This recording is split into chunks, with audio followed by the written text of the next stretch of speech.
here and catch another vent going up, but it's not required on this particular unit, or should I say grinder pump. It's not required on the grinder pump because it has its own venting system. But I still will add a P-trap to the up under the sink as well. And this here is an adapter. This is a 1.5-inch adapter.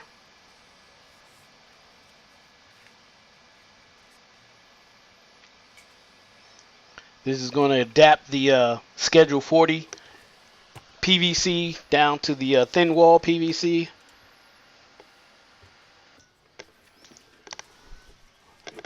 Now that I have the drain set in place, I can go ahead and scoot the utility sink back.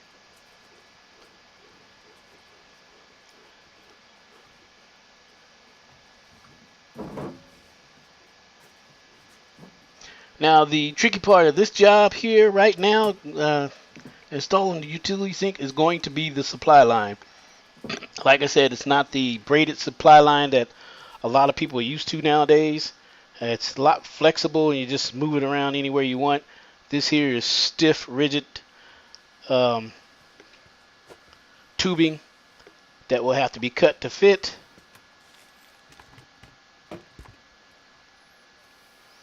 Again, I would recommend that if you're going to do this project and you don't have a lot of the proper tools to do, get the stainless steel braided water tubing, supply tubing.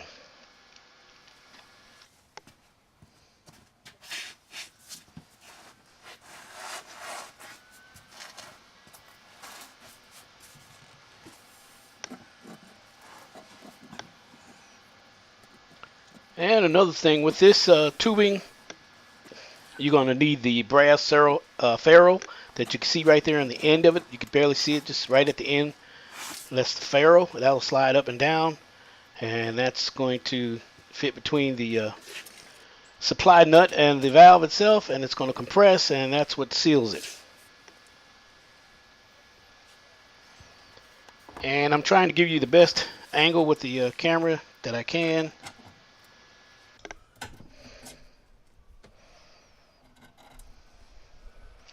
There's the brass ferrule I was telling you about. Now you can see it much better.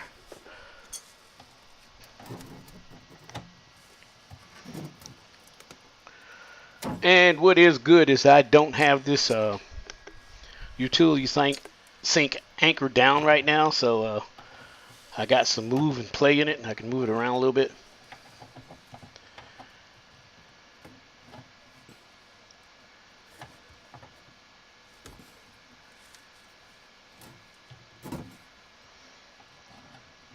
You can see how much harder it is to work with this supply line opposed to the braided supply line.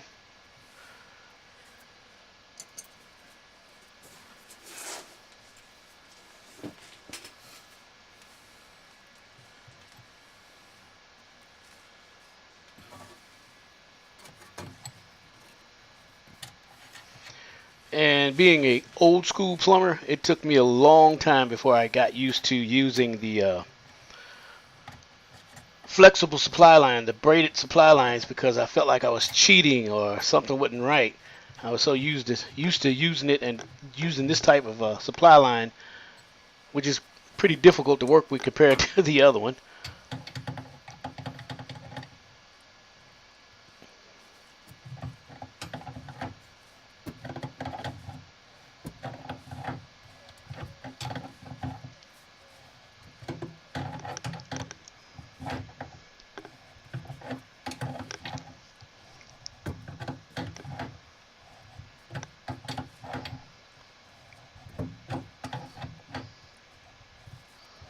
And I know to some of you out there that are watching this video, a lot of this stuff is pretty straightforward and very simple. I just hope that you keep in mind that there are people out there that are beginners and people that would actually like to learn, how to do this, and they would just like to see a little more detail, or if not, just slow the camera down just a little bit. Okay, what I've done here, this is not actually part of plumbing video. This is something that I did personally. I didn't have a plug outlet next to it. And don't get me wrong, I'm not being an electrician here, and I'm not trying to run any electrical wires. All I'm doing is making me a homemade extension cord. One end is going to have a plug in it, and I'm going to run it across the ceiling to the other side and plug it into a plug outlet. That's the extent of my electrical ability. There may be some electricians looking at this right now, probably frowning on it. But right now we're going to just get this to work. And I could have actually just ran an extension cord. And in the near future, I know I'm going to need an electrician because I'm going to need some additional plug outlets, not only here, but other parts of the house.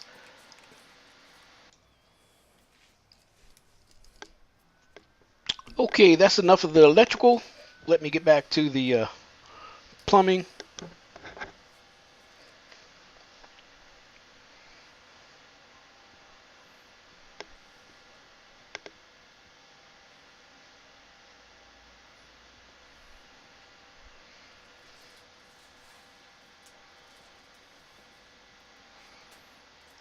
All right, and now I have the electrical hooked up where I want it to be right now, and I have pretty much got it set up, and I'm giving you another overview before we get things going to see how this toilet is going to perform, and the not actually the toilet, but the grinder pump itself. And just again giving you an overview of the setup and how it's set up. And again, I'm sure that you guys have some great ideas of where you would put this upflush toilet in your home, a garage, or wherever you might like to put it. Again, in the description box, let me know.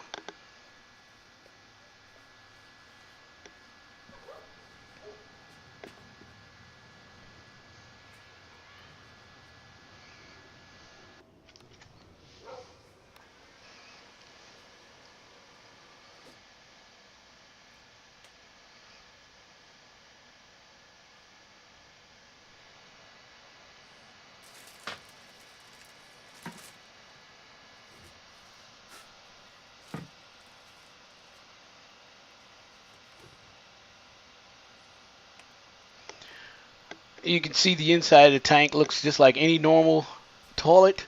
The only difference is it doesn't have a refill tube, and the refill tube means the part, there's a little tube that goes to the top to refill the tank.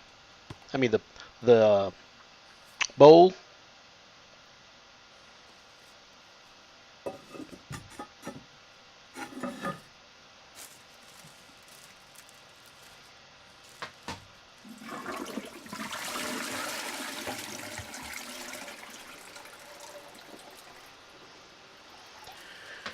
And what I'm doing here now is just releasing the water from the tank and filling the bowl up with water. This may be one of the drawbacks for you guys because it is electric, and if you don't have electricity ran to it, you're not going to get it to flush up. See, normally right now you would see a little tube in there feeding water to it.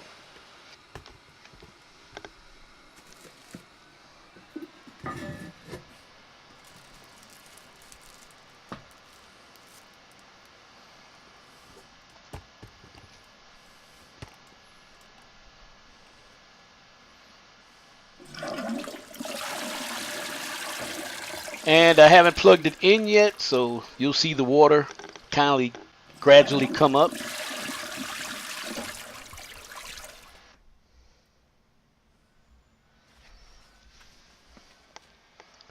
Okay, now I'm going to plug it in and we're going to see how this works.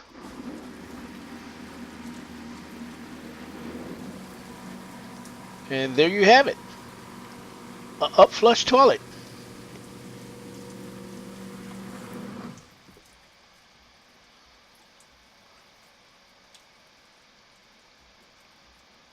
I've got to say it's a lot quieter than a standard toilet.